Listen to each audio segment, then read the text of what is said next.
Almighty God, rest your blessing on this council.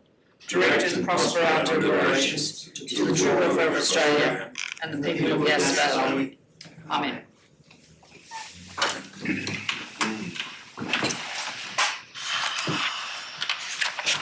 So we have no apologies, everybody's here. I'll just go through if there are any declarations of pecuniary interest or special disclosures from anyone. I'm going to, for 9.1, because the letter is actually requested from someone I know personally very well, I shall remove myself from that discussion. Anybody else have anything they wish to declare or discuss? Okay.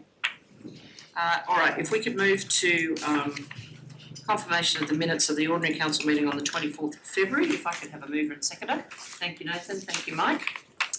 All those in favour? Thank you. Is there any matters arising out of that? I don't think so. Okay. Minutes of the confidential meeting. Oh, it's written twice, sorry, for some reason, just to keep me tricky. I'm just reading. Okay, so there's a mayoral minute there, which relates to the Walker Park grandstand and the fact that we have had some various amendments have happened over the last couple of months while we've changed some of the design to suit the varying sporting groups. We've also had some issues that were raised in relation to disability access and lighting, in particular, for people getting out of the grandstand should the main lights be out. I think you can see the report there as written, where we have an increase in costs, which we need to actually decide if we're going to approve. I have approved it, but I actually now need your support to do so. So moved, Councillor Ferry. Councillor Reid, thank you. Does anyone else wish to speak for or against that confirmation? Councillor Frost. Thank you, Madam Mayor. A couple of questions. Firstly, could you explain, it just says from council reserves, which is pretty generic. I'm just wondering what particular reserves is this going to be drawn from, and what else could this be funding? In other words, what are we transferring the money from, or potentially transferring the money from? The most obvious reserve would be the infrastructure reserve. We can't use, for instance, we can't use water or sewer reserve because they're restricted funds. We did set up an infrastructure reserve specifically for replacement, upgrading, new infrastructure. But we didn't say what type of infrastructure, but this is clearly community infrastructure, recreation facilities, so that would be the obvious reserve it would come out of. It couldn't come out of employee leave entitlements, that's a restricted reserve as well. And there's a variety of other reserves I think the council have got internal restrictions around, such as the election reserve. We have a reserve where we put money away. We try to put money away every year, so that every 4 years, normally, we can pay for our election costs. So it would be appropriate to take it from that reserve, for instance. Ooh. No. Because 5 years. Suggesting we go into administration. Normally you have elections every 4 years. That's what I said. Normally. We've got an extra payment that we don't need. I would suspect you will probably need it. Maybe not for. The Electoral Commission seems to increase its costs every year. We always seem to base our costs on whatever the last election was. So that's a bit of a problem. But we are being hit by other charges from the government. It looks like the emergency services levy is now going to be foisted on council. So we're going to have to make some pretty tough decisions when it comes to budget time. So taking it from our appropriate reserves is probably the best thing we can do at this stage. And I would say the infrastructure reserve. Okay. Another general Councillor Frost. and perhaps through you to the Director. The process here involved us actually approving something and going out to tender before we had what ended up being an acceptable plan. have we got stuff in place now to make sure that doesn't happen again? And can you just explain what happened and how we're going to avoid it in the future?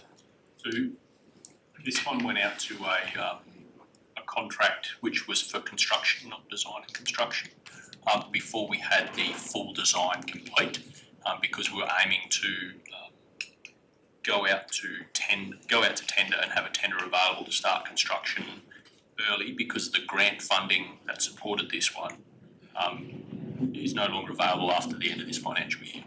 So in order to finish it in time, while we were waiting for the completion of the design and the DA approval, we went out to tender. The contract should have gone out for a design and construct, but it didn't. For reasons that I'm not 100% sure of, it went out for a design, for a separate design and separate construct tender based on a preliminary design, which is not best practice for how you would go out to contract in this case. So in future, I'm going to review the way we go out to contract and review the contracts that the council has. I've already put a line item in next financial year's budget to do that, so that we use the correct contracts in the correct situations, so that we can manage our risk a little better. So it is something that I've identified with a number of things, is the style of contracting we're doing and balancing our risk against the style of contracting we're doing. So we're looking at that across the board for the infrastructure contract. Thank you. Councillor Jones. Through you, Madam Mayor. I'm sure you'll appreciate that when a grant comes up, we're under the pressure to get out and get the money, bring home the goods, and 130k lesson hopefully has been learnt. And I guess my question is there any way to go back to the grant source to see if anyone didn't meet the requirements of their grant, if there's anything that's been put back in the pool, just to check? I mean, budgets get redone in April. Now's the time to go and ask, cap in hand, please sir, can we have some more, if there's any more to be had? That could be part of a follow-up request from the director to actually just explore that option. I'll take that on notice. Okay. All right, so all those in favour? Thank you. We move to Director of Planning's report. Item 6.1, development application Erosion Gully Rehabilitation 66 Brooklands Road, Wallaroo. I think that because of some of the conversations that have been had, there's a couple more suggestions, I think, in terms of alternative resolution. That's been discussed over the last couple of days. If you'd like to run with it, Councillor Jones. Through you, Madam Mayor. The first draft is hopefully up on.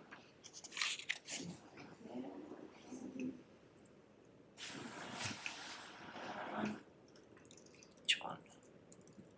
Okay, yeah, that's it. Okay. So I'll just read it out, and the traffic management one, if you can put that in, Michael. Okay. So that one, conditional consent be issued for development application for the Erosion Gully rehabilitation, including the importation of up to 8,000 cubic metres of venom and enum at 66 Brooklands Road, Wallaroo, subject to the following amendments to the draft conditions. That the hours of operation are restricted to 9 AM to 4 PM, and that the maximum number of movements or deliveries per day is restricted to 8. So take out the school bus on that draft. Yeah, we'll take out the school bus, and the reason why I'm thinking this is that with the parenting DA we had a lot of pushback when it wasn't school hours, because they still had families moving in and out, because there are more residential movements as people go and do activities with their kids, and the last thing we want is more conflict on the road. So I think we've pulled in a couple of the issues that we've heard from the submissions in that, trying to reduce it back to what the applicant originally asked for, which meets with that rural residential setting that we find this application in. And I'll leave the section 2 for a follow-up motion. I don't want to put this in this top motion. I want to separate out number 2, so we'll deal with that in a second. So you mentioned that you wanted to add something further to that. Please. Michael, do you want to talk about adding the traffic management plan to come back to council? You can look at the top, look up there. I'll do something as well, so. Just got a couple of questions, and Okay. I would like a couple of items added, so. Yeah, okay. The first one, spreading this material, we're done with a grader or a bulldozer or a big tractor, and we're restricting the hours to 9 till 4. Surely the hours, the restriction 9 to 4 is particularly of heavy vehicles on that road. It's not deliveries. and I think we need to be really clear that Okay. we're not actually restricting the normal spreading of dirt on a property between 9 and 4. Okay. So it's the delivery. It's the hours of operation of the heavy vehicles on the road. Vehicles on the road. I think Yeah. that's the most important. It's certainly a restriction we need to impose, but we've got to be clear that we're only restricting the road, not what the activity some farmer wants to do in his paddock, even though we may not like the activity that he's doing. I would also like. Do you want to just amend that in there, just as we go along? And just, I think maybe just for continuity, if we can all verbally agree, and then we can discuss the ins and outs. It's the heavy vehicles we're very keen to restrict. Yes, operation of heavy vehicles on the local roads are restricted. Between 9 and 4. Yep. Whereas the hours of operation as in the original plan. Yep. For the normal hours of operation for any agricultural business or any other. There was also in the report, I didn't notice that there was any opportunity for a hold point, and I'd like to see a survey be undertaken beforehand. Site survey, Site survey, so a site survey be undertaken prior to, at 6 months or 4,000 cubic metres. hang on, just let Sheree get that down. A site survey be undertaken prior to completion of the work and at 6 months or the delivery of 4,000 cubic metres, which gives us a whole point, midpoint, to see whether they are, the 4,000 metres is lining up with the trucks. So that there's if it's not, then that should be able to, it won't be exactly accurate because there'll be, things consolidate, but it'll give you a reasonable indication that you're on track with your deliveries and your truck movements. The truck signage, we've talked about truck signage in the window. I think it is possible to put metre by metre truck signs on the back of the truck, back of every truck that's going to this development, indicating that it is for venom, it's going to this property, so that the residents who are rightly upset about the illegal activities won't be getting confused with something that does actually have, or could actually have DA approval. So make it very clear that every truck has to have a decent 1x1 sign at the back. Add the 1x1, yeah. I also noticed that the traffic management plan, asking for one's great, but it can be quite simplistic, whereas I actually think we're actually asking for something quite complicated with signage, with truck deliveries, with control of loads. So that traffic management plan has to come back to council staff for ratification prior to commencement, so that we actually have a plan that's approved by our staff, not just a plan that's been written by the applicant and administered by the applicant. It comes back to council. So that, Sheree, that's That's number right. 2 above, copy it down. Sorry. The last one I noticed is I And you just need to add. couldn't find anywhere in the report to the extent of tree planting, fencing, or it talks about That's my part as well. It talks about sediment control, which is great. You can do a rip line above and you can protect below. But I couldn't find anywhere in the report that there's a fencing program, a tree planting program, or a veg rehab plan. It talks about having one. And I just think that's something that we should actually also have, because in previous applications, we actually did have fencing plans. And I think we had tree planting plans, but I didn't see one in here, so I think if that could come back from the applicant, it doesn't have to come back to this room, as long as council has something that we can then turn around and say, you haven't done, or you're not doing. Because at the moment, we're just saying you must have something, but we're not saying what something is. So I'll leave that at the moment. If you're happy to accept, is there a mover and a second? So no, councillor Jones started moving, you were going to add some more, so can I suggest councillor Jones moves and seconds by councillor You're happy McManus? to consider those amendments as well. Yeah. I think councillor Foster would like to make a comment about that as well. Yeah, if I An amendment to the, if I might continue on with this a little. The concern I have is the same as Councillor McManus's, basically.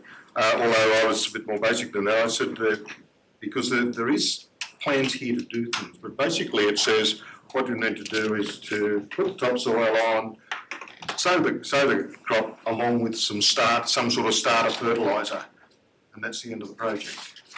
It's a bit like a smile from Councillor Burgess, because he's just been sitting on a tractor, and I don't think he thinks that he's finished his cropping program for the year. He's only just started it, and the end point for this is not the sowing of the seed. The end point for this is the establishment of either the pasture, which it seems to be, pasture and trees, and the full establishment of them.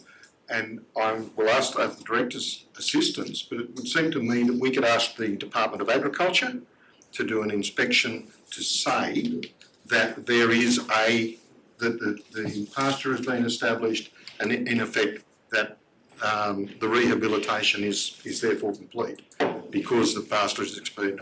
I know the droughts are not as bad as Deniliquin, but we do have droughts here. It may well be that this is a process that has to go through 2 or 3 times before we actually finally sign off and say rehabilitation is complete. But I'm very concerned that we do not leave the job half done, as very shortly after all the venom and enums delivered with that. so That's okay. can I suggest that you're wanting to add another dot point to this then? I suspect so. If the mover and seconder are prepared to accept that? Some wording from Detailed vegetation. a detailed vegetation plan? Vegetation plan and fencing plan, something like that. It does mention in the report that they will print it off. Yeah. And there will be vegetation, so I think that's okay as an additional Do we want to requirement. 12-month and 2-year inspection? But I think a final inspection, and I would suggest by the Department of Agriculture and Agronomists, seem to be. I don't know if they would. They won't do it. We can do it. But if we can find an So, agronomist to do it. It does talk about asking the works to be signed off by an appropriately qualified person, so it would be. No, it would be of their selection, and that's not out of sync with other development type matters that we deal with. For them to sign off on the work. It's not on the work, so it's the result. Oh, yeah, no, and that's, no, sorry, I mean, the development at the completion, they would sign off and say it's been completed in accordance with the plans and appropriately and all that sort of thing, yeah. It's not dissimilar to what we ask in lots of other development situations. In this one, we could have a 2-year check as well, couldn't we? Yep, sure.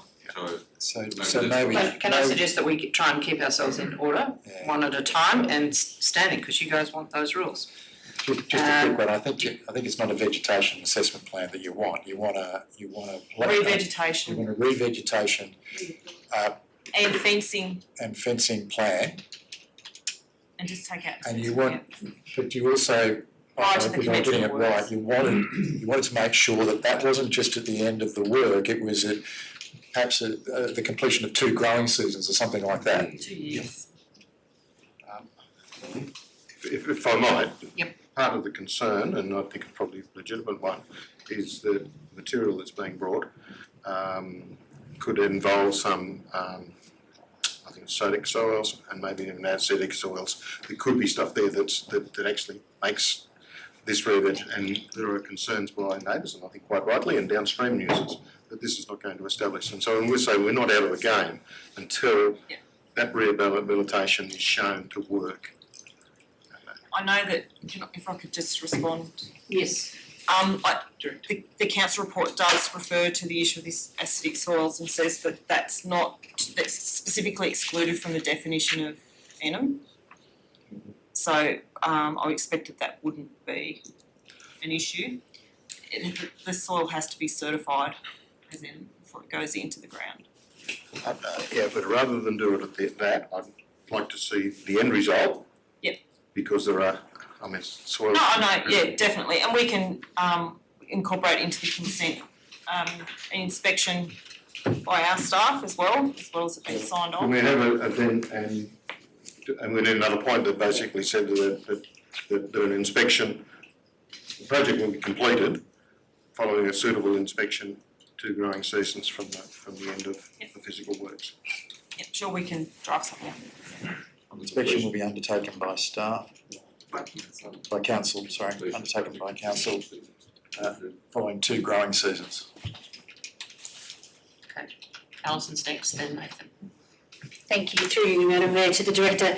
I have 3 questions. It's okay. I suppose that we all, it's great that the applicant has actually come and is doing this through the proper DO process. So just want to acknowledge that they are trying to do the right thing, and we're trying to find a compromise that balances this with the community and the other people using that particular, beautiful part of Yass Valley. So the 3 questions I have, one relates to this in terms of compliance. We've talked about compliance has been a challenge, and I think the Director has been working on some future compliance to be able to support us in this, because we've heard very clearly this is one application, but obviously there is considerable illegal dumping out there which is causing community concern, and just why there isn't a noise management plan for this particular DA. Yeah, sure. So just in relation to the first question, the compliance. So council has undertaken some work over the last couple of years to further compliance in terms of the land filling issue. So there have been changes to the code set. We've undertaken a review of the heavy haulage contributions plan, and we've done some work on the draft policy for filling. So in the last, say, 3 to 4 months, I've prepared a budget bid for council to consider for 2 compliance staff to be employed by council. They would undertake general enforcement activities. They would obviously do work in this area of filling, but they would be tasked to do other things in terms of enforcement across the whole of council, and to undertake educational activities as well. I'm proposing in the fees and charges for the next financial year to have a compliance levy. That levy will be placed on development applications that are lodged, and the levy will be costed based on the estimated cost of works. So I'm just working my way through what is the impact of different percentages of the estimated cost of works in terms of the DA fees. So that would help offset the costs of the enforcement activities. I've sought legal advice from council solicitors in relation to the issue of filling and the policy. And I've again met with council solicitors about 2 to 3 weeks ago to just go through the issues again. I'm hoping to bring that policy back to a council workshop in the next couple of months. And we are aware of a case that's been handed down by the Land Environment Court in relation to Queanbeyan and Bellarine Council on a similar issue, not the same, but we're also just having a look at that to inform our future actions. Just in relation to the noise management part of the development application, so we didn't ask for a noise impact assessment because of the scale of the proposed works and the duration of the works. However, we do feel that we could impose conditions that would address those issues, and they're obviously in this resolution, restricting the hours of operation and the number of vehicles that can operate on the roads. So we felt in terms of how other development applications of similar scale to this one were dealt with, so that we looked at that, and then we looked at what was reasonable when we dealt with this application. Thank you. Okay, Councillor Ferry. Councillor McFerry, thank you, Madam Mayor. I apologise. Thank you, Madam Mayor. I'm rising to speak against the motion, but firstly, I'd just like to thank Councillor Jones, McManus, Frost, Harker for putting in that effort to try and find that compromise between proponent and community. I think that's really important. And I think that really reflects that we have a commitment to our community, that we have experience, we have knowledge, and we have passion for public service. And that's what all 9 of us, I think, throughout our past 5 years have tried to do and bring to this board, so thank you.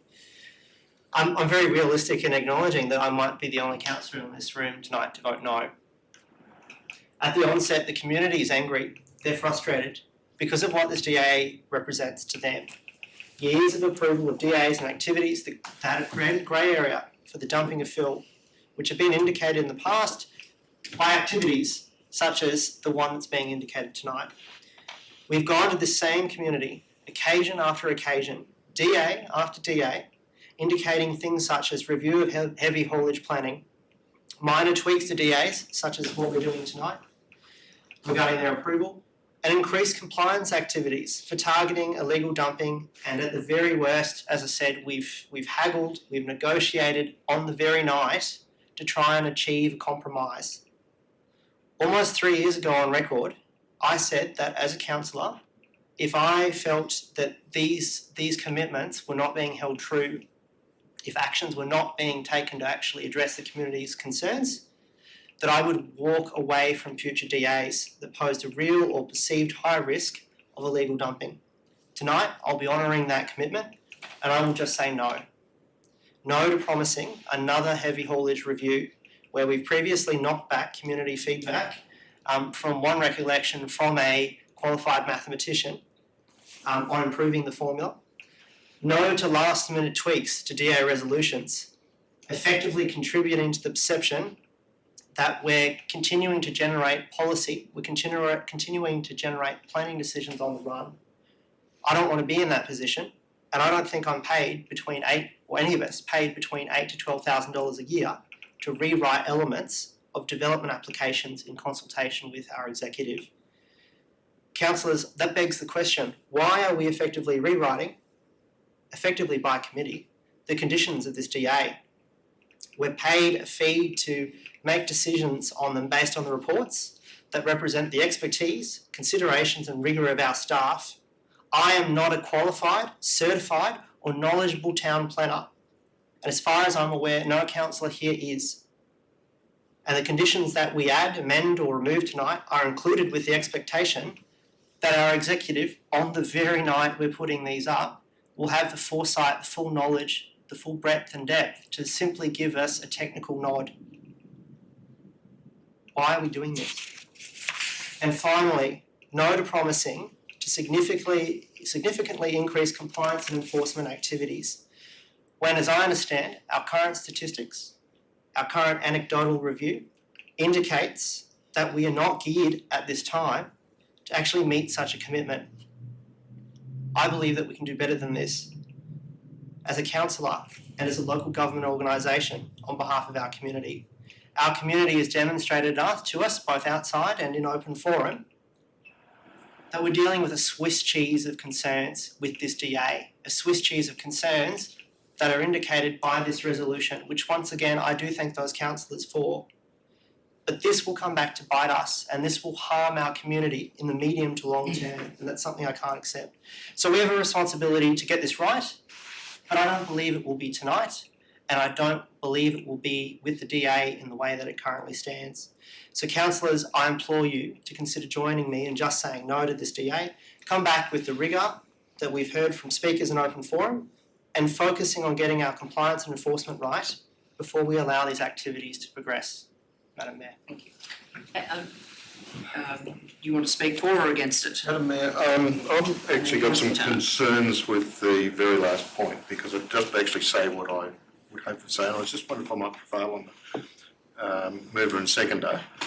What I would like it to say is that completion of the project be delayed until there is a favourable assessment of vegetation of the vegetation at an inspection to be undertaken by council following 2. So it's not on completion, just that the completion be delayed. In other words, it's still a live DA not completed until we get that result. Because what that says is, we've done all the work, that's the end of the DA, we don't have to worry about it, we just go and have a look at it later. The DA is no longer alive. What I'm saying is that the complete final point of the DA is not when you've moved the dirt, it's not when you've sowed the seeds. The completion of the DA is when you've got the grass growing and the vegetation in place. Just not Delayed's probably. Delay's probably a problematic word. It's problematic, I think. Yeah, I think it. Can I suggest maybe upon completion of the project, there's one inspection carried out by council, and then 2 years from the date of that inspection, there is another inspection carried out to ensure that they're complying with the conditions of the consent. Could I just ask a question? Because I would have thought once we've said the DA's complete, then, and I don't expect people to come wanting to have a look at my DA again. No, You can. So for instance, if you put an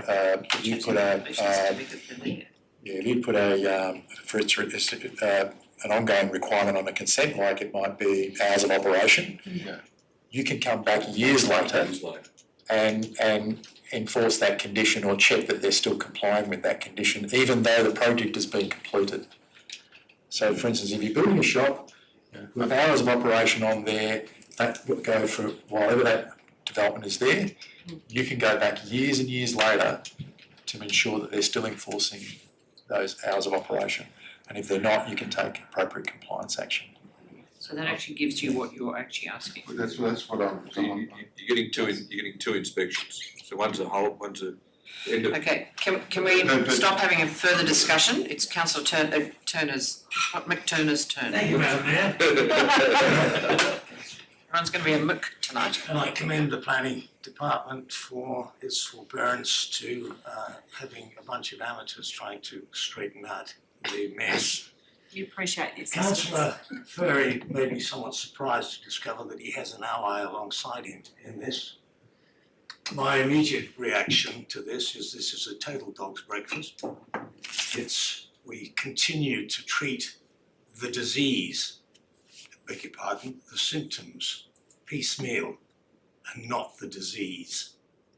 We have an epidemic in this beautiful valley of ours where the ACT continues to put its garbage over the fence and expect us to deal with it. There is no recompense. We have $1,437 worth of roadworks. This is the thin end of the wedge. We have 8,000 cubic meters this time. We have 42,000 cubic meters the next time. And God knows where we go from there. We need to treat the disease. We need to deal with this vast quantity of rubbish coming over the border and stamp it on the neck. We start every prayer with saying that we are here to look after the welfare of the people of the Yass Valley. This is not looking after the welfare of the people of the Yass Valley.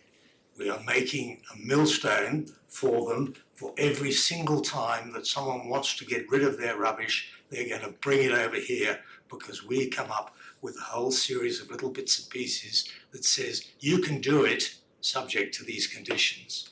We need to say you can't do it without recompense for the people of the Yass Valley, who are the people who elected us to do a job for them and ensure that their welfare and their beautiful valley is not polluted by them.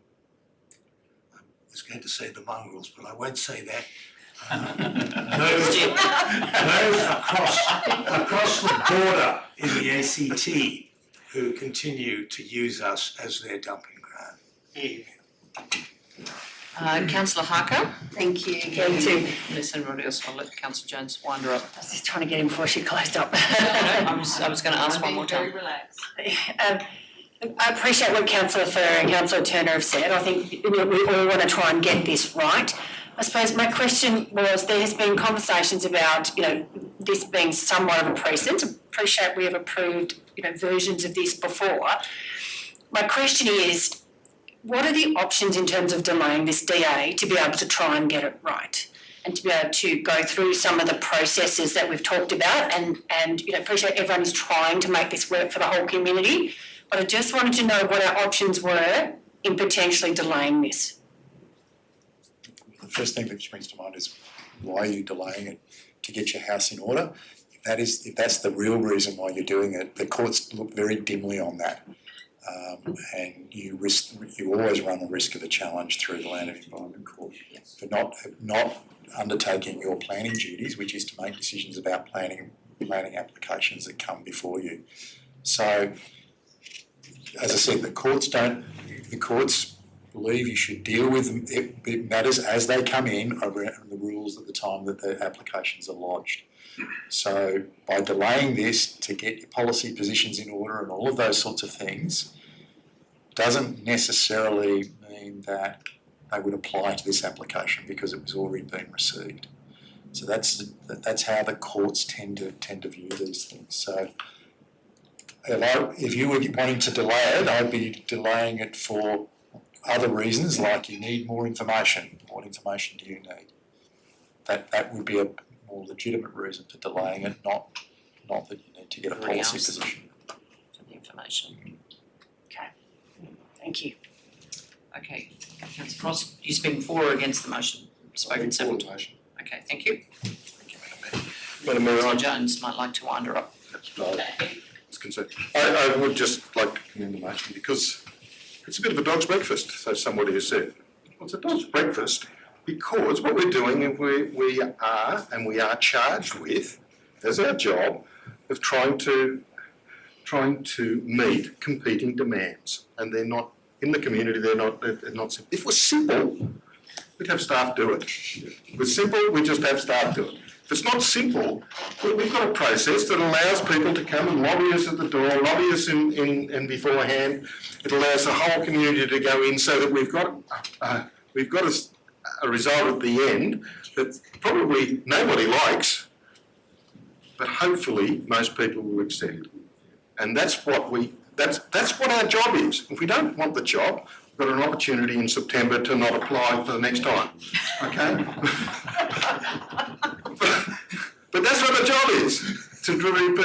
And you're there and we must all represent the community in doing that as best we possibly can. And I think we have. And that's why you have 6 or 8 points there, all reloading at different things and all doing it.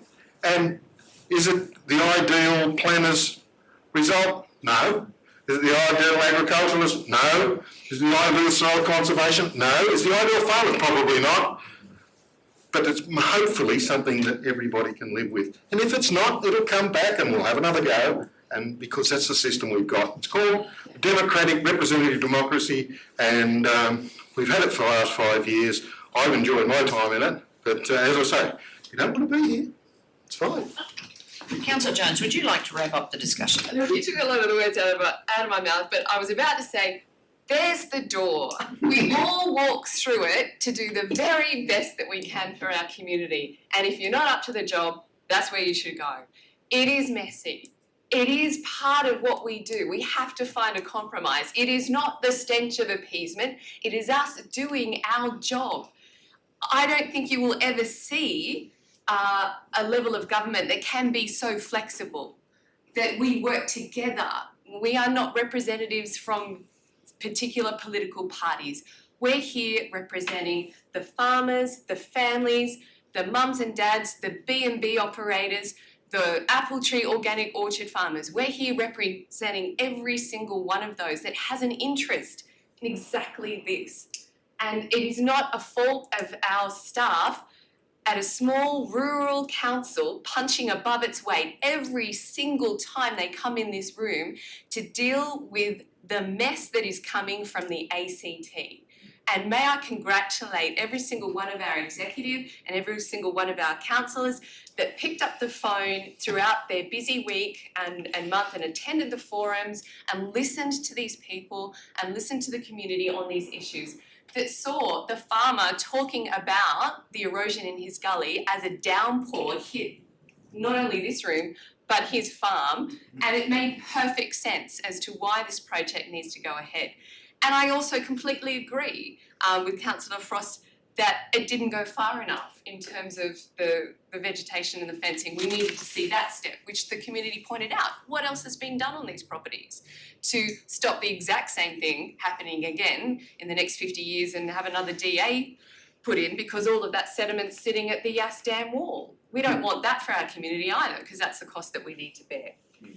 But what is important is this: we separate out the needs of this block of land and the opportunity that they have certainly seen that comes with it, separate that out from the complex issue of illegal dumping, which is happening right now and is hurting our families in Yass Valley.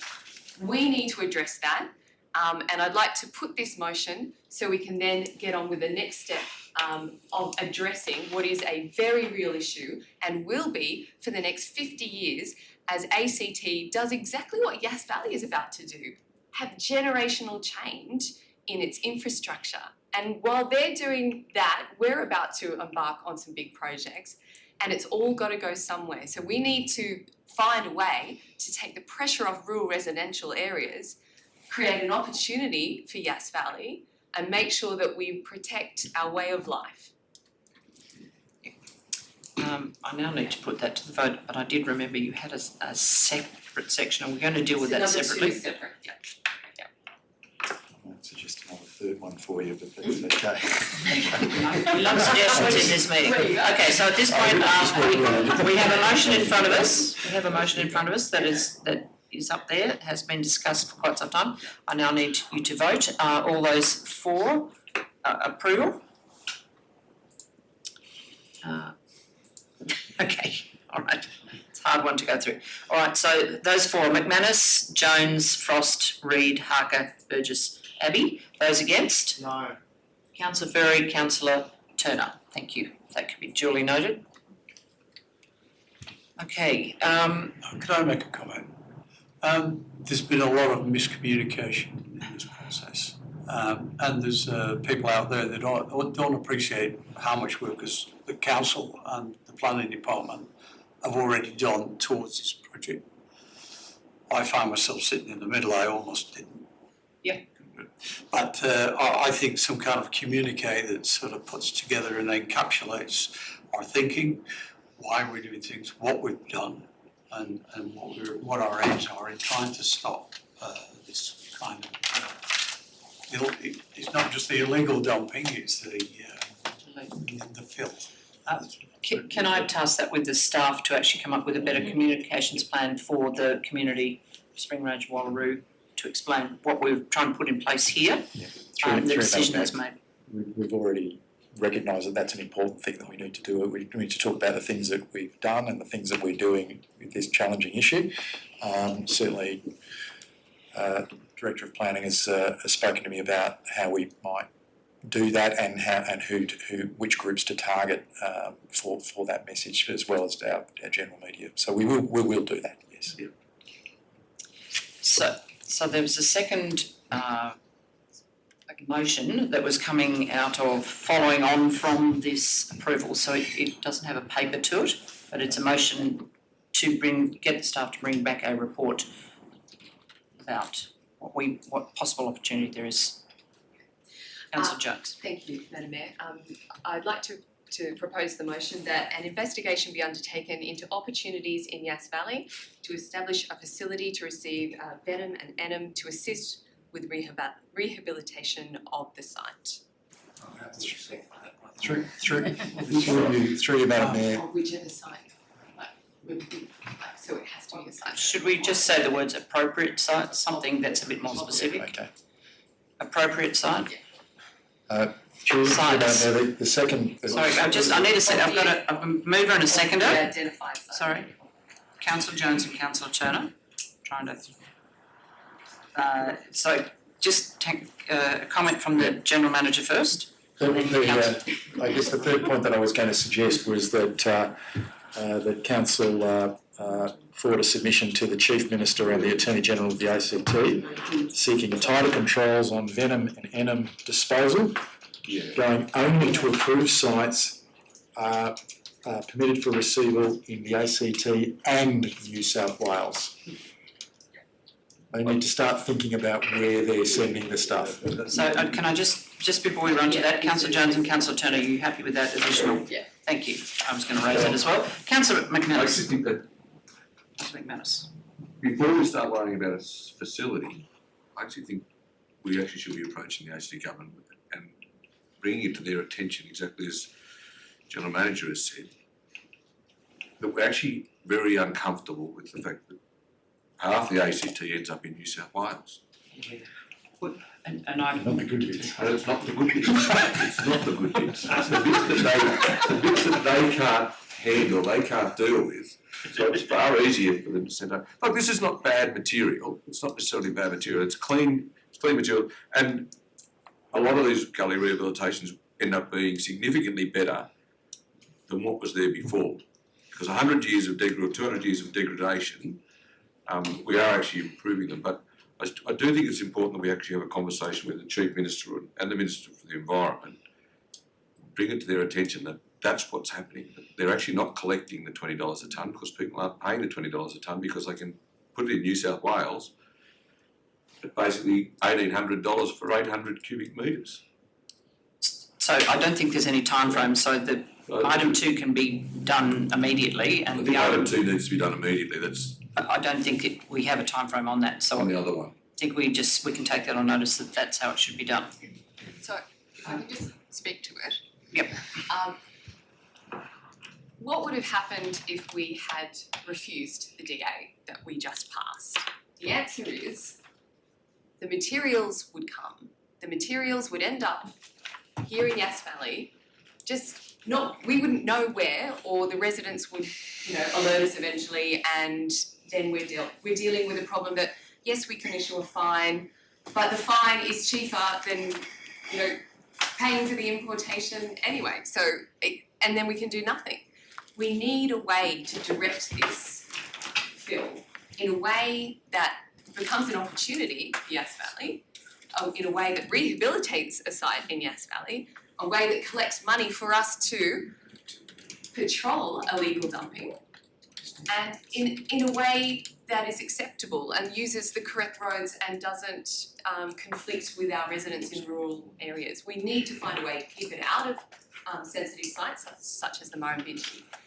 We can say, no, we don't want a single bit of the ACT, but it's going to come. It's going to come here anyway in illegal trucks that we have just been notified by these residents. So if we can create an opportunity, and it won't be cheap to get us to that point, but we need to find a way to deal with this material because it's coming. It's a tsunami of fill. And if we can direct it away from our rural residential areas, which provide such conflict with the residents in terms of the heavy vehicle truck movements, then that's a win. If we're putting it down a federal highway, then that's a win. That's not a road that we have to repair. So I think there are a lot of pros towards looking at this, and we need a seat at the table. The point 2 is a very valid point, that we need a seat at the table in terms of discussing what the ACT is going to do to make our job easier, because we're already punching above our weight and we need to find 2 more compliance staff, and we probably need 4, but we're trying to find a way to do this on a rural council's budget next to the capital city of Australia. It's insane, and the state government has put us in this position because the EPA has given all its, delegated all its, issues to us to deal with, and we have no budget to do that on, except what's provided by the ratepayers of the Yass Valley. So if we can find a commercial way to fund such things as a compliance officers, then that's a win, and that's something that we need to play smarter, and I think this is our first step to doing so. Okay. Councillor Harker, will you speak for or against it? I actually have a question that might come into it. I suppose you talked about thinking bigger and not just being the issue of Yass Valley. My question was, is this an opportunity for the Canberra Regional Joint Organisation? Because the Canberra borders a number of other LGAs, and it may be an opportunity to utilise that organisation to have a bigger voice. And you talk about, expenditure on compliance officers. There may be some opportunities to collaborate there. So I suppose as the chair, I was asking if there's a potential opportunity to have that. There's no reason not to. And so we don't know that they're not having all the same situation. And again, back to the state government. Guaranteed Queanbeyan and Pallarang are having the same problem. Yeah. That's what I was thinking. So again, let's leverage all our avenues to try and help the problem of the illegal dumping, as you were calling it, the disease. The second part is, it's been raised a couple of times, the fine is not a deterrent. And are there any options in terms of making that fine a deterrent? So it is actually, the consequences outweigh the gain of just, beg forgiveness and pay the fine. Yep, so the fines are set through the legislation, so essentially it's all defined through the New South Wales State. There's no ability to adjust it. No, so it would essentially be using different methods depending on what the issue was. So you might use fines, you might issue orders, and you might take that on further to court. So it's really about having a compliance program where we are consistently doing inspections of developments to ensure that they are complying with conditions, and then following those up when they're not doing what they're supposed to be doing. That's how I think we would have to deal with it. But the fines alone, they're determined through the legislation. So I suppose asking to move in second, and maybe if we add a third point about collaboration with the Canberra Regional Joint Organisation and associated LGAs on a combined approach and potential solution. I think Lachlan and Golden are probably getting its fair share as well. Yeah, happy to seek collaboration with the. Councillor Turner, are you happy with that addition as well? Thank you. And I just suggest that the spelling correction be done there, it's venom, not ven. Yeah, sounds phenomenal.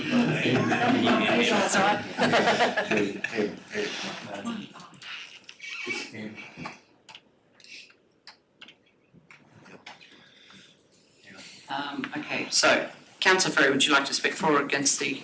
Thank you, Madam Mayor. I'm choosing I'll speak against, but my reason for speaking against is directed to point 1, because I think the solution, which is noted through point 2 and point 3, is actually regional in nature. Illegal dumping is already occurring. Creation of a facility that assists in these rehabilitation projects does not change behaviour of people who are already illegally dumping, nor does tighter controls necessarily achieve that. I would argue that the controls as they stand are not working. Making them tighter will not necessarily work either, but reviewing them and looking at a wider solution is probably the best outcome here. So I'm just raising that point of concern. Okay. Right. Does anyone else wish to speak for or against the motion? I think we've had quite a good, healthy conversation around it. So if you're happy, Councillor Jones, I'll put the motion. All those in favour? That's everybody. Thank you. Right. Moving to item 6.2, Graffiti Trial. There was a recommendation there that it continue. We've had a trial going on, and it seems to have been reasonably successful. I have a mover and seconder for that. Councillor Ferry's moving, Councillor Harker's seconding. Would you like to speak for or against it? Councillor Jones. Through you, Madam Mayor, may I suggest that mover and seconder might like to request that a sign be constructed that states that this is a graffiti art wall area, so that zealous residents don't have a few words with the lads and lasses out there having a good textbook time, and a bin be provided at the site. Supported. Supported. Okay, so if we could just add that Really? in train. Now that's your problem to figure out how to empty that bin. Sorry. So James wheeling that bit up. You just got to figure out how to stop all the rubbish from the ACT. You've just got one bin, so think yourself lucky. How does it get it so easy? Saturday morning as I'm running up that hill for the park run, I'll just grab it. Yeah. Keep going. Good man. Okay, councillors, anybody wish to speak for or against it? Councillor McManus. I just want to note that Banksy went for $30 million this week. What? Banksy went for £30 million this week. Was that the one that was shredded?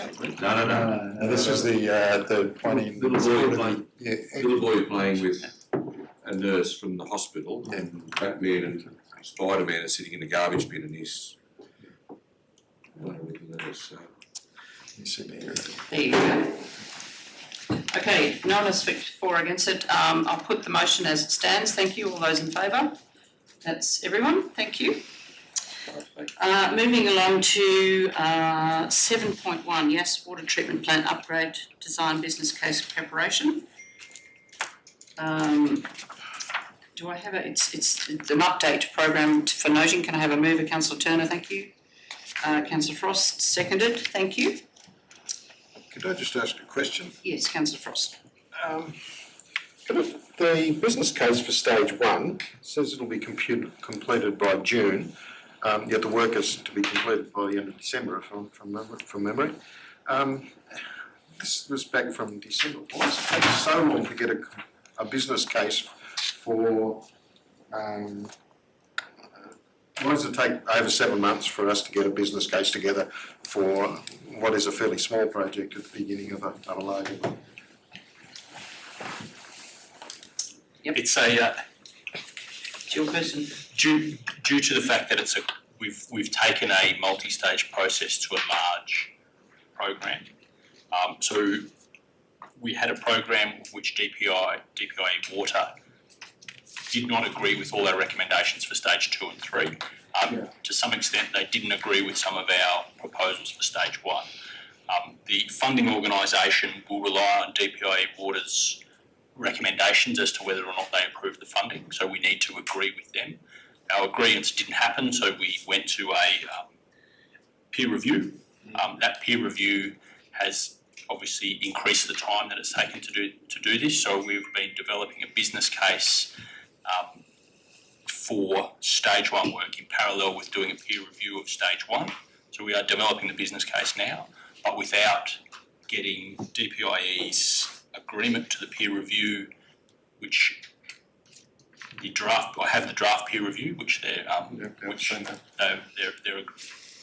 have agreed with just about everything in it. There's a few little tweaks that we're going to make to the next one before it finishes for stage 1.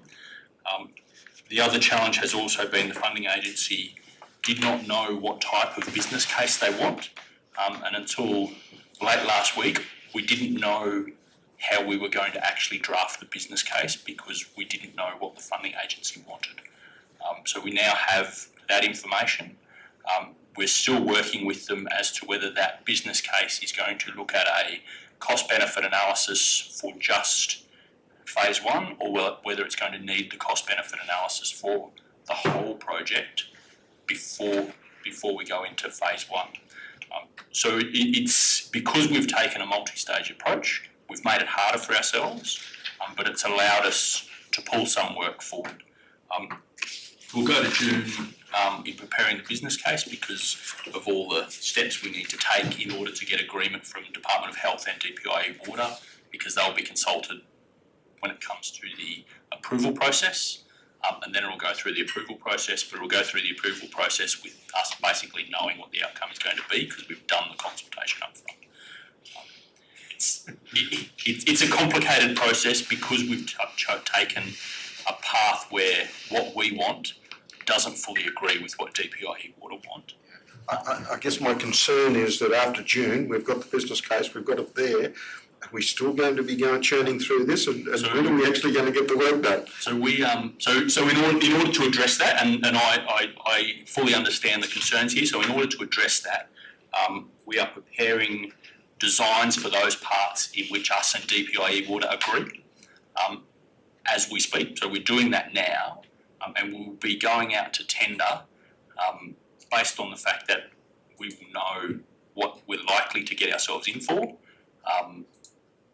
prior to the business case being approved, without going out to tender basically on contracts that say we're going out to tender at risk, so tenderers will be tendering at risk for the work, knowing that if we don't get the business case approved, the work won't go ahead.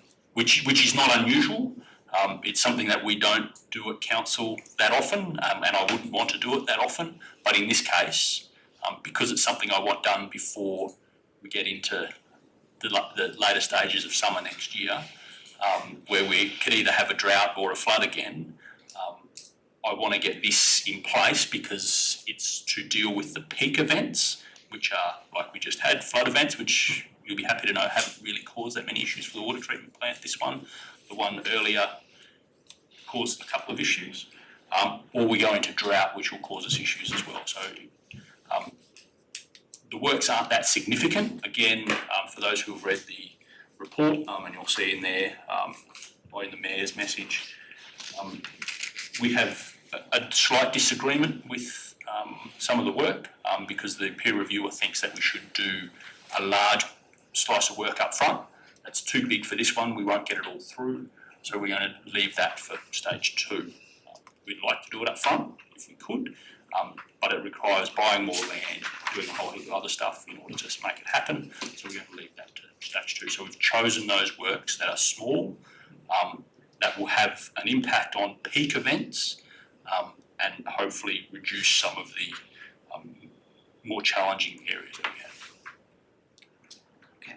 My only other question is, and I think that's just something the community want to get a better handle on, as well as us, is stage 2, as we're calling it. What is our likely time frame for the peer review to be completed on stage 2? And I know I've mentioned this to you before, it's more that I think we'll need to have a better understanding and for community expectations as well. So the first draft of the stage 2 peer review, I'm expecting sometime in May. Okay. And depending on the disagreements there, that will take How long that takes again? how long it takes to solve it before we then again go back to funding providers. Because again, the challenge we have here is that DPIE Water will be the advisors to the funding provider if we're looking for state government funding.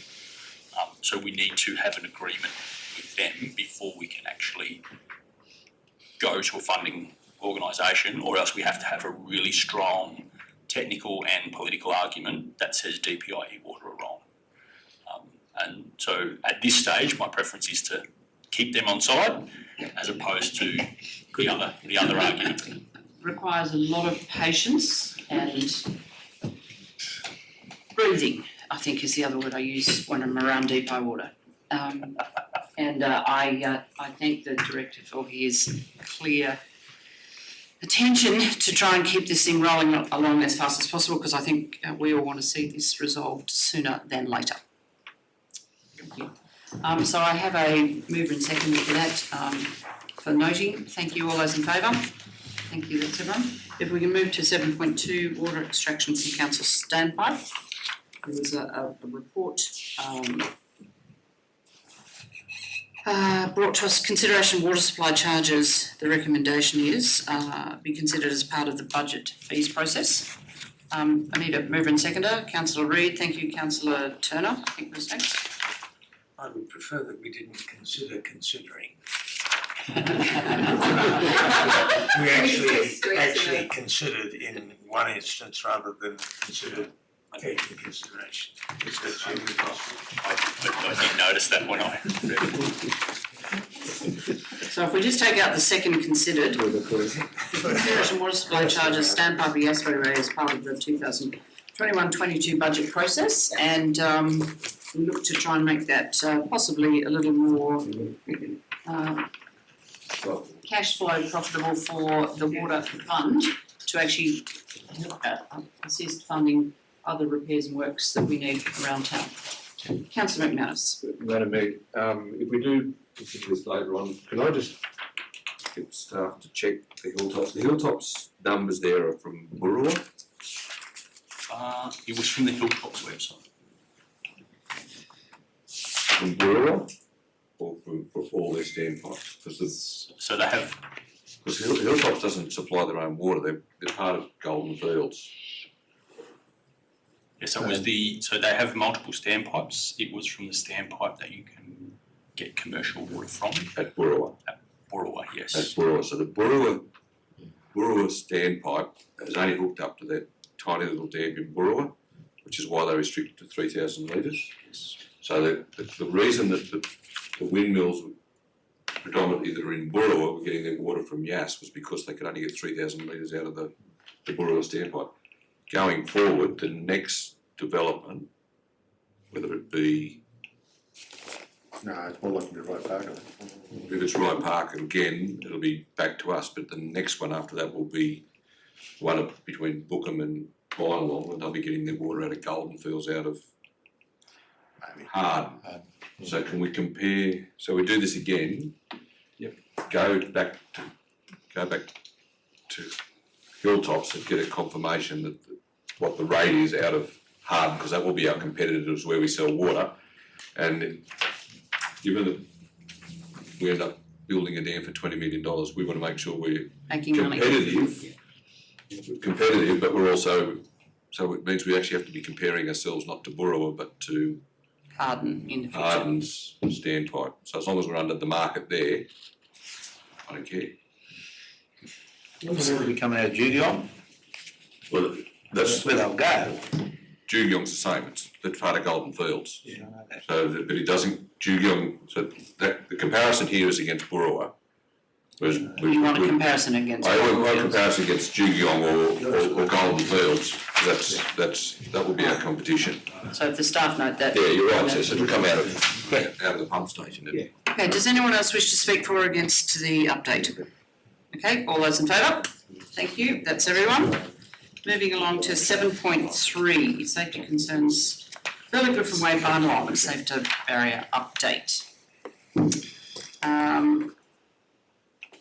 We have a recommendation in front of us. Does somebody want to change? I'll move it. You can move it as it stands. Of this outcome. Okay. Sorry, I can't understand, maybe it's just the way I'm reading the sentence. I can't understand the structure of the first point. That online community So that's got the changed one in it. Right, okay. And you just got to drop not be supported for the alternate motion. Yeah. So hang on to that top one for a bit. Well, somebody's moving that. Hang on. I was going to tell you the top one, but without the not be supported. I'm not fussed either way. I mean, if you're consulting, then you obviously Yeah. don't, you obviously don't take a position before you consult. I'm happy to, Mayor, I'm happy to second the recommendation on screen, noting that Councillor Jones is probably going to move. Yeah. Okay, so I just want to So who was my mover? Jones. Councillor Frost, Councillor Ferry, seconded. Thank you, I'll just get our paperwork, Councillor Jones. Okay, so we're looking at I'm looking to move the Bynalong community be consulted in relation to the option of the closure of Fitzroy Street, Bynalong, where it intersects with Stevens Street. And all of the rest is on hold until we go and consult. So then add at this stage at the end of 2. So the installation of traffic control barriers at Stevens, Bynalong not be progressed at this stage. And do we need to put in the The third one is probably communication strategy, or that just happens automatically? They happen automatically. Once we have to consult that. Go to flyer and see who kills each other. Yeah, well, Hang on, Councillor Ferry, are you happy with that amendment? I am, but I'm not the mover, Madam Mayor. So I'm Councillor Frost and Councillor Ferry, are you happy with that amendment? I only asked a question, and just for the simplicity, we need 3. I mean, traffic for New South Wales, we haven't decided anything other than we're talking to people. And the residents, obviously, we're consulting them, so. We're consulting them, but I think that the residents actually have a right to know what Traffic for New South Wales advice is. Well, I don't mind leaving it, but it's Because pretty otherwise clear. they're going to say, why aren't you doing it? And the answer is Traffic for New South Wales has actually given us their rationale for why they're not doing it, and we have to explain that, I believe, to the residents, and then discuss the two options, which is either close or not close. Sorry. That's a good question. Just 1 second, Councillor Ferry was first. Madam Mayor, mine's relatively quick and the danger of sounding like a very broken record. Madam Mayor, the community are angry and they're angry about this issue as well, relating to Bynalong. I had an opportunity to speak to Nigel Wong, who many of you may recall has presented to us as councillors, but also the traffic committee in the past. He and the community, as I understand it, were not even aware of this being a business paper. So I managed to cop all the flack, which was fun for me, but here I am.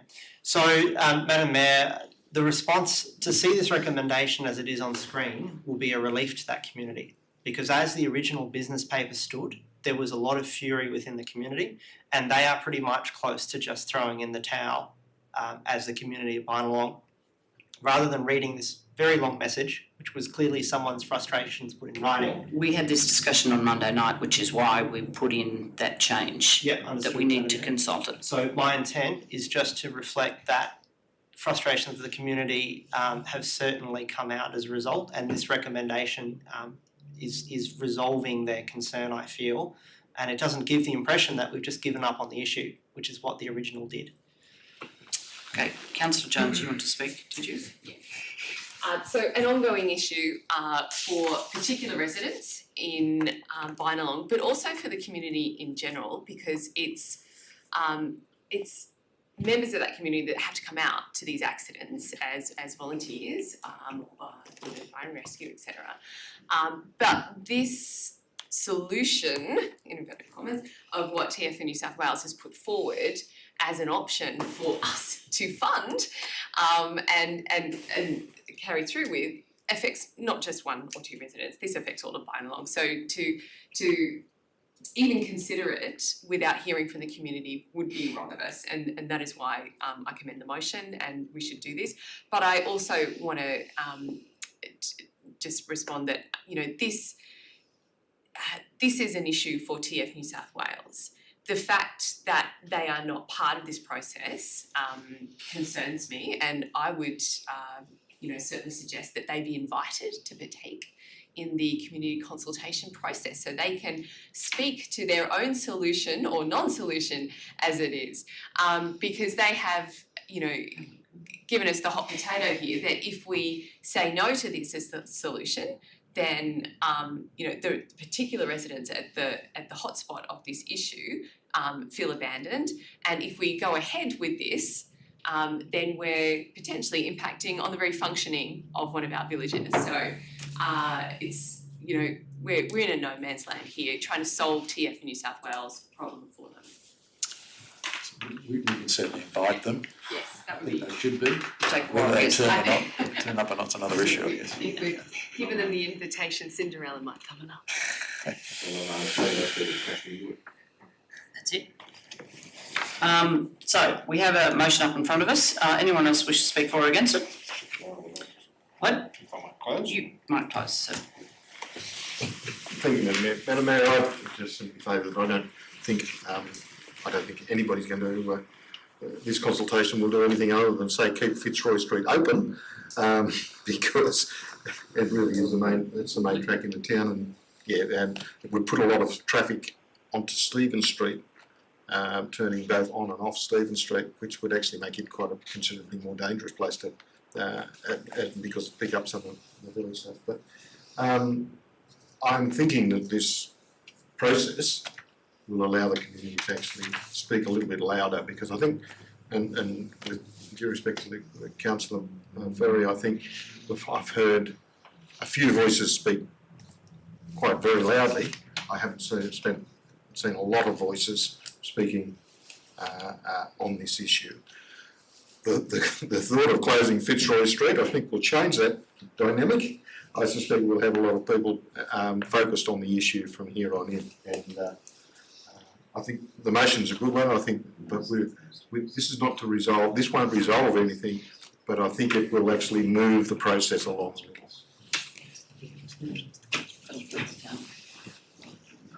Yes. Okay, councillors, anybody else wish to speak for? Okay, councillor Turner, no? Oh, all those in favour? Thank you. Thank you, voting, indeed. No? Against, councillor McManus? Having nothing to do with even a discussion on the closure of Fitzroy Street. Councillor McManus against. Absolutely against closing Fitzroy Street. Actually, that's meant to. You'll have a lot of friends. Near mates, Michael, I'll tell you that now. Okay, so I'll do that again clearly. All those in favour of it, of the motion? It's not a vote to No.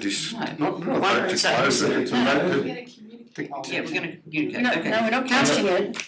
We're not closing it, we're actually voting to communicate with the company. Yes, there'll be a discussion about it. Yes, discussing, we're not actually voting to close it. Why not? Councillor, all right, councillor, I'm just clearing up.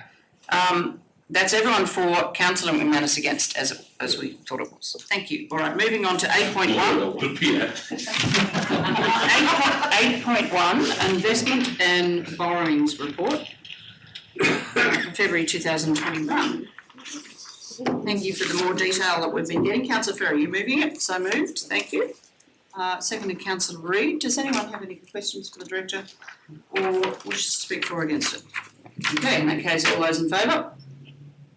Which is everyone, thank you. Moving to the non-rate income report provided by the Director. I believe that was a question that was requested from the last council meeting. Do you wish to speak to that at all, Director? I think the report speaks for itself. Speaks for itself. That's the only way we can break it up with how we capture the information, so, yeah. Yeah, thank you. Do I have a mover and seconder for the motion for a start anyway, that it's noted? Councillor Harker and Councillor Turner. Anyone wish to speak for or against it or have questions? Councillor Harker. Thank you, Madam Mayor. Just thank you for this. I think it's a combination of potentially what Councillor McManus and myself requested. One, I was looking at the grants that we've actually applied across our term as councillors, which not, as you can, I just want to verify, it's not including the 2021 year. No, it ends at 1920 as per the report, so there's obviously additional grant funding for this year that's not in this report. I just wanted to point that out. And as I said, I will formally ask for, because we've talked about it for a long time, and I've had discussions with the Director about a 10-year financial forecast for this council to make sure that that is actually recorded prior to any of us ending our term, because as you recall, the previous General Manager and Director at the time put a 5-year plan in front of us, which helped us make decisions about what money we spent and the impact of any money we spent. So I suppose in good governance, I'm going to make sure that's in place for the next term of councillors, to make sure they understand, particularly when doing co-contributions for grants, that has been sufficiently allocated for and keeps us in a fiscally responsible state for the council. So are you asking for a further report, councillor? Yes, we might as well ask for it now. I was going to write, but I will happily ask for it now. I move it as part of the motion and a further report. What are your words? A 10-year financial forecast, is that the words you would have used? You actually had different words for it. A revised long-term financial plan be provided. At the next meeting? Yeah. At the next council meeting. And we talked about, Like saying that because you won't be at the next council meeting. still got a week, he has to work on it. I'm sure he does it before he goes. I might just pull a little bit of wriggle room in that and perhaps make it May, only because we are actually currently purchasing some new software, which we believe is a better piece of software to actually do the long-term financial plan that we've been using, and I know the CFO in backfilling my role in the next few weeks is going to They have a hands full. Yeah. may have a hands full, so I'd like to give her a little bit more space. Okay. And just the conversation about 5-year, we took as previously we were showing a 5-year, and with conversation with the Director, we had talked about 10-year. Do you mind just explaining the rationale behind 10-year in terms of? Yeah, the 10-year I think is necessary because it does align with what we're required to do under integrated planning and reporting. So our resourcing strategy talks about having a 10-year long-term financial plan, I think for good reason. And I think more importantly, as we engage with the community, as we have already, about how we will fund the projects coming up, I think a 10-year forecast is better in terms of what that means in terms of particularly those key ratios around debt, etc., and our liquidity. Just making sure we have comfort about our cash flow and everything else, which again I'll state is great, but certainly to project that out and give the councillors comfort about the assumptions that are contained within that based on current fiscal circumstances, not those even 2 years ago because of interest rates, etc. I think it would be timely to provide that update. Thank you. Okay, all right, thank you. Are there any other further questions or comments? Councillor McManus. It said there was further details under separate cover. Where was, It's in the confidential. it isn't the confidential one, just the erosion gully and the water treatment? It's in there as well, is it? It's in your attachment. It's in your attachments. The reason we did that is because the details of the property and people are named. the names of who hold the lease are there, so I'm not sure that they would want their information submitted publicly. I didn't get the attachments. There'll be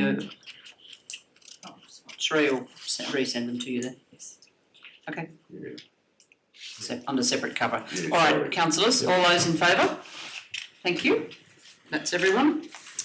If we move to items 9.1 and 9.2 are both actually to go to confidential because it, in accordance with section 10A2G and sections 10A2DI, refer and have discussions around actual individuals. So I'd like to, Councillor Frost. Madam Mayor, item 9.1, I would have an alternative motion that would not send it to confidential, and I'd like to deal with that motion if I can. Madam Mayor. Councillor Furry, yep. Just noting that Councillor Abbey, talking in the third person, has marked 9.1 as something that I think you indicated you would leave the room. Yes, I would. So Through the chair.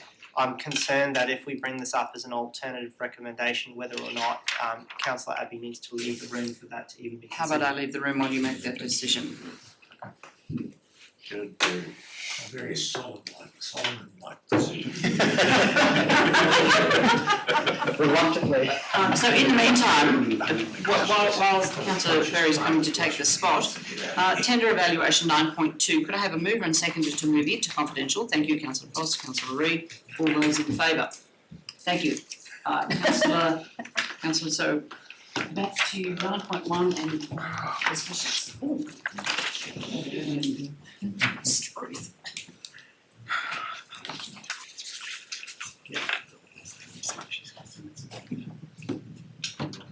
Oh, that's all right. Been doing it all day. Thank you, councillors. Councillor Frost, you, as I understand it, have presented an alternate motion. We haven't actually moved a recommendation yet, so are you moving that recommendation? I would like to just move the alternate motion. Okay. Okay. I actually don't think it's appropriate that this go to the actually go to the confidential session. So I think we can deal with the matter in open council without any concern. Do you have a seconder, Councillor Frost? Well, Councillor Turner has seconded. Okay. Councillor Frost, you have the floor. motion? What's the motion? Through Mr Deputy Mayor, just a suggestion that maybe authorise the payment of a $7,500 donation. I think no. We should recognise it it's a donation because it's not the payment of an invoice. It did cross my mind that the easiest way would be to simply forgive the fees for a little bit. Yeah. So we can take away payment, that's what you want to do, and authorise a $750 donation. So I'm going to go to Councillor Frost as the mover. Are you acknowledging what the general manager has said? You're happy with that? Yep. Yeah, thank you. Okay, we'll make that change. Councillor Frost, you have the floor. Did you want to open debate or make any points? Mr Acting Mayor. This is a simple motion. Simply, we messed up, and it happens. But we messed up on this occasion. They're one of our long-standing partners in the use of the Memorial Hall. It wasn't in a good state, and members, some of them very old, had to spend a long time doing lots of cleaning and things that we wouldn't expect them to do. That we should always present the hall in a fit state every time, and it didn't happen on this occasion. And I think acknowledging that and giving them our apology, I think is an appropriate cause. Thank you, Councillor. Councillors, I'll open debate. Councillor Turner. Not debate, but as usual, my role as the grammatic corrector may have apologises rather than, or offers apologies rather than. Thank you. Thank you, Councillor Turner. Definitely a Gold Star award today. Councillors, if there's no further debate, I'll put that motion. Okay, councillors, all those in favour? Against? Councillors, that is declared carried. Could someone please bring the mayor back in? Thank you, Councillor Harker.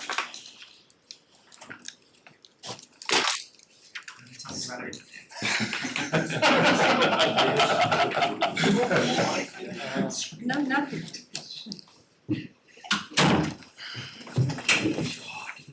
Okay. One less thing confidential. Oh, there you go. Yeah. Okay, we've done non-conditions. You're on. Just see, so it's on the left-hand side. Okay, so, And that's.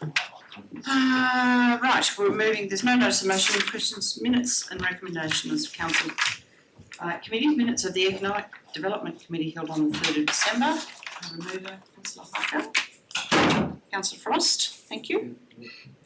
Anybody else wish to speak any further to that? If I may, Madam Mayor, I just wanted to say it was really great not to start these section 355s again. The connection back to the community through the business chamber, we had NFF representative, we had RDA, Southern Inland, and you can see we've developed a lot of action items out of there to be able to re-engage. So I just think it was really great, and thank you staff for getting it together quite quickly. We missed the deadline for the last council meeting to have these in, because it was actually in December. Okay, thank you. I have a mover and seconder, all those in favour? Thank you, that's everyone. Minutes of the Country Mayors Association meeting held on the 5th of March. This is a slightly new format. They've got a new committee that they're trying to, shall we say, beef it up. Councillor Ferry, so moved. Thank you, Councillor Reid. Has anybody got any questions of me? Okay, all those in favour? Thank you, noting. So if I could have someone move us into confidential. Thank you, Councillor Ferry, Councillor Harker, all those in favour? Thank you, and for those watching live streaming, thank you for your interest and participation. Thank you.